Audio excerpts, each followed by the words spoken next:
Malawi Brief. Anthu olusa ayatsa moto shopu ya Swedi Ibrahim pambuyo poti panali kusamvana pa nkhani ya malo, ndipo zambiri zili mu videoyi. Moto mukuonawo anthu ayatsa kusagwirizana ndi kuti mashopu amene anamangidwa zaka zingapo zapita kumbuyoko agwetsedwe. Nkhani ndi yayikulu yonena kuti afuna agwetse mashopu amenewa, mashopu ake ndi amenewa mukuwaonawa, akuti afuna agwetsedwe mpaka na kumusi kuseriko ndeti kuli rest house ya Alinafe imene eni yake ndi Hali Spider, komanso kutsogoloko kuli malumu amene anamanga ndi Jeff, timango kuti kwa Jeff ndi akuti koseko afuna kugwetsedwe amenewa ndi Swedi pali chiwawa. Nde anthu akunkhotakota sakugwirizana nazo kuti mashopu amenewa agwetsedwe.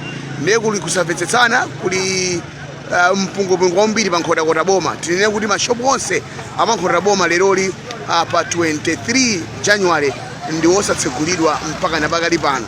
Tikunena pano ndiye kuti kunabwera tractor choti chigumule mashopu amenewa mbanda kucha, anthu achiperekeza mpaka nakachisiya kukandere.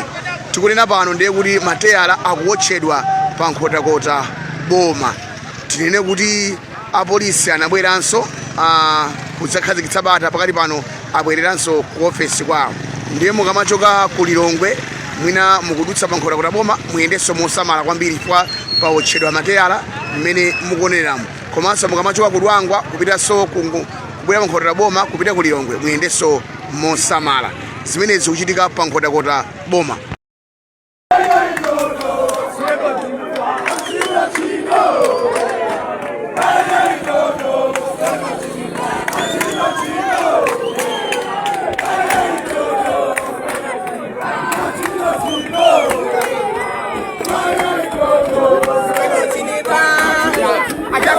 Ndi zimenezo ndithu zomwe zikuchitika kumeneku kunkhotakota, zinthu zosakhala bwino, zinthu zoti mwina takanatha kungokambirana koma zafika pamene zilipa.